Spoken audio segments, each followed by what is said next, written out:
Welcome to 2014, and this is the Harwich Conservation Trust and Channel 18, and we're happy to be with you again, starting another year, and it's your 26th year now, right? That's right, yeah, we just finished our 25th anniversary year in 2013, and we're off and running into our 26th year of saving special places. Very good. Yes. And we want to start this year with Pleasant Lake.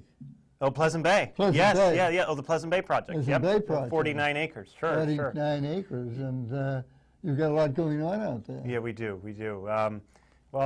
Just to refresh everybody's memory, we started our fundraising campaign trying to raise $3.6 million to purchase and preserve the largest remaining undeveloped, unprotected landscape in the entire 21,000-acre Pleasant Bay watershed. Pleasant Bay watershed spanning the towns. You see that wonderful aerial photo map there, spanning the towns of Harwich and Chatham and Brewster and Orleans.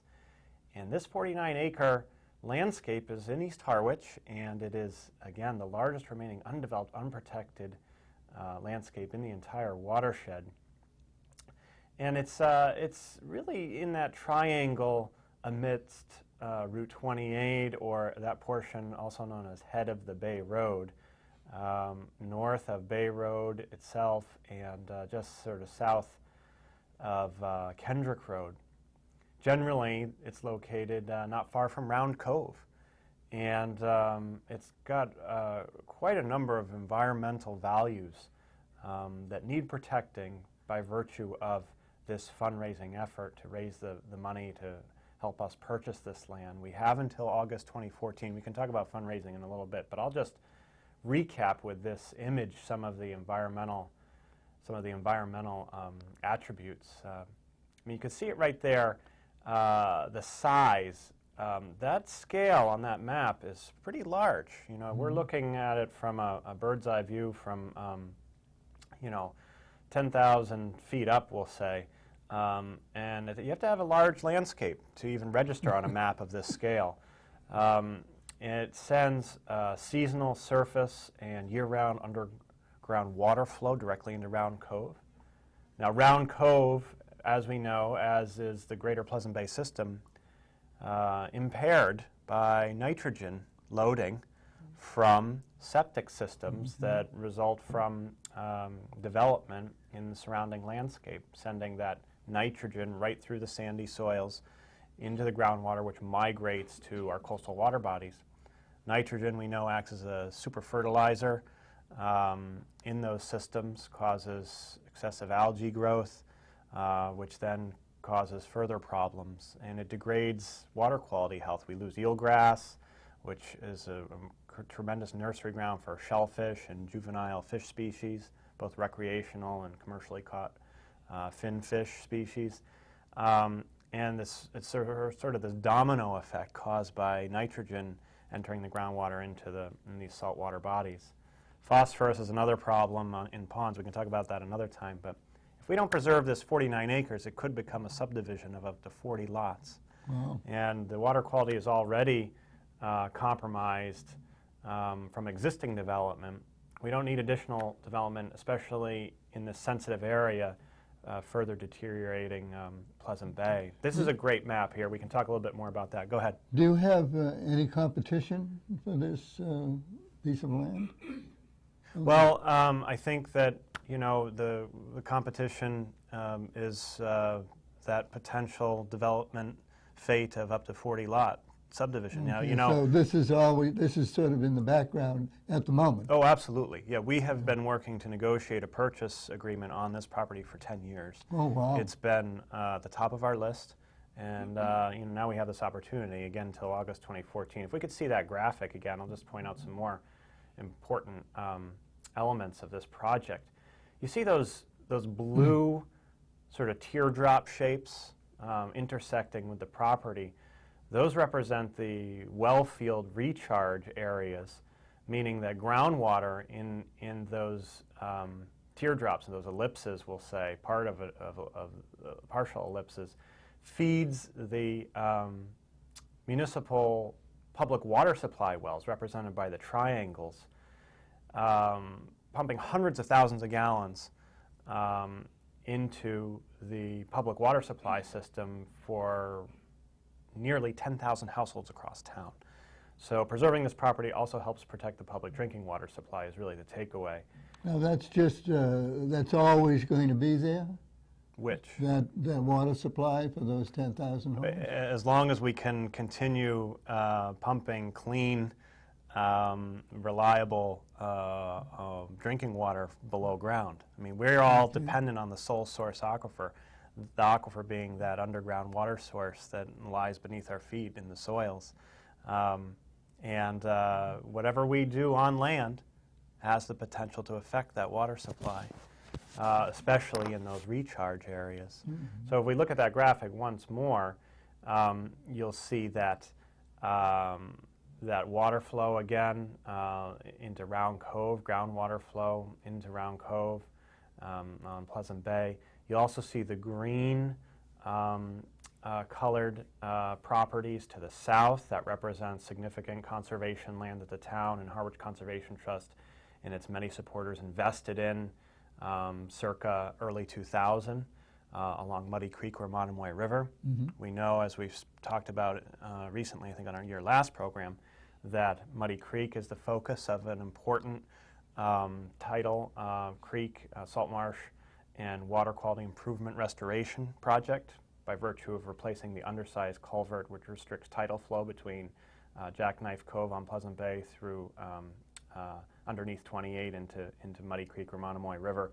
That'll be replaced by a bridge.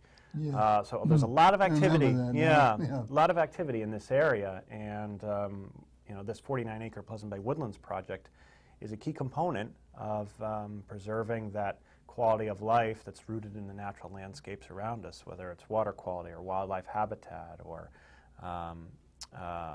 you know, this potential for future walking trails. So very important area, and you know, that's still our #1 priority this year. We have other projects we're always working on, but yeah, fundraising has been moving along. Yeah, very good. And we recently received word from the State Executive Office for Energy and Environmental Affairs, thanks to strong support from Senator Wolf and Representative Peake, encouraging state approval for an $85,000 grant, that we were approved for that grant in support of this 49-acre Pleasant Bay Woodlands project. That's great news. I should also mention that the Friends of Pleasant Bay, I think we have a photo of the Friends of Pleasant Bay representatives.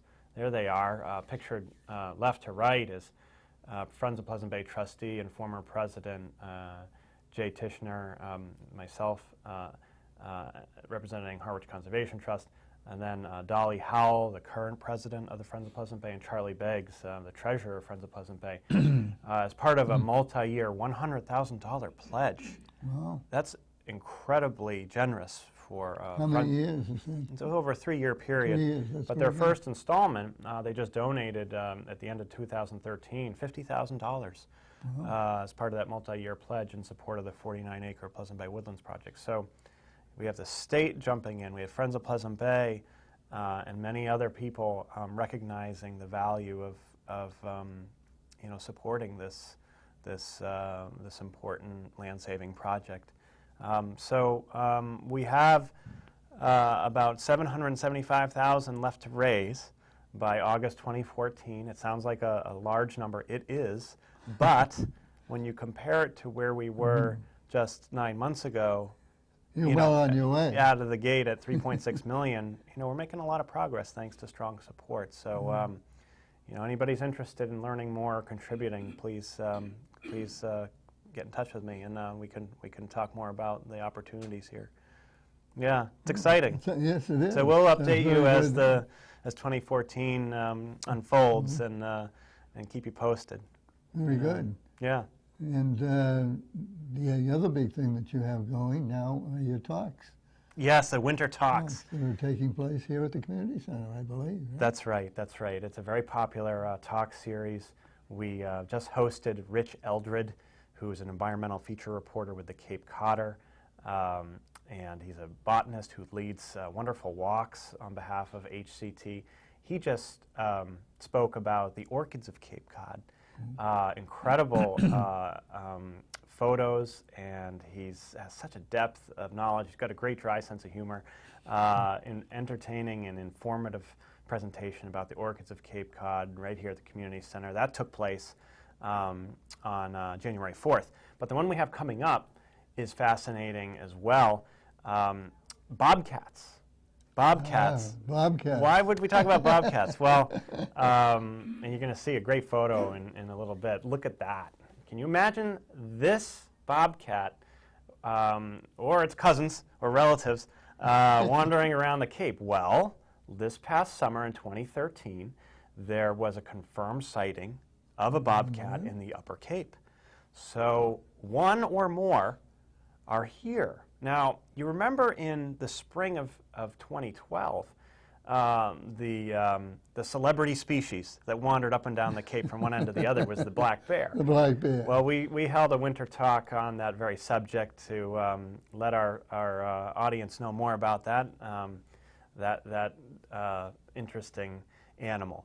And now we think, let's try and learn a little bit more about the bobcat. So we're going to have Susan Ingalls, a wildlife technician with the state's Division of Fisheries and Wildlife, visit us on Saturday, January 11th.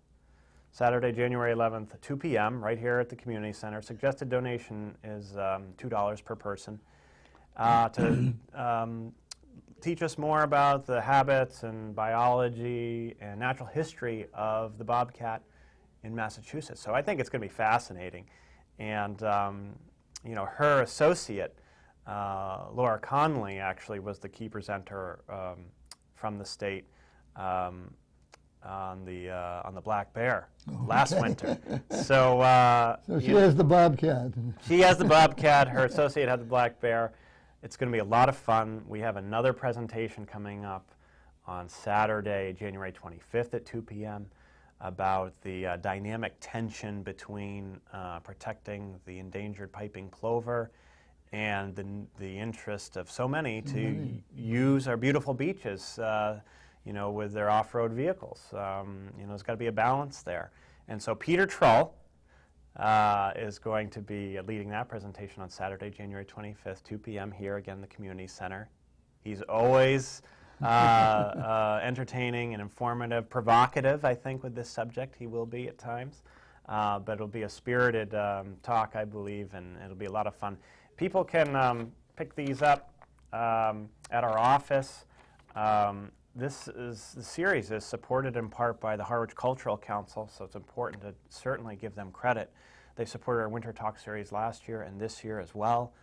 Terrific group supporting so many wonderful programs and initiatives across town. You can pick these up here? There'll be some here. Also, they're on our website, harwichconservationtrust.org. If you want us to mail you a hard copy, just let us know. We'll do that. No problem. But it's going to be a fun winter. It is. Now, bobcats, are they plentiful in the southern part of the state, or are they merely from the western part of the state? Come Saturday, January 11th, and we'll learn all about it. I don't know enough about that species yet to answer those questions, but I think I'm excited. I'm excited to hear more about it. Well, it's an interesting topic, and there's a lot to learn. There is. Yeah. Well, thanks again for being our guest. Absolutely. And, bringing us this interesting update on the 49 acres and the bobcat. Excellent. So you have something to do this weekend. Come here and listen to the bobcat lecture. Thanks again. Thank you, Paul.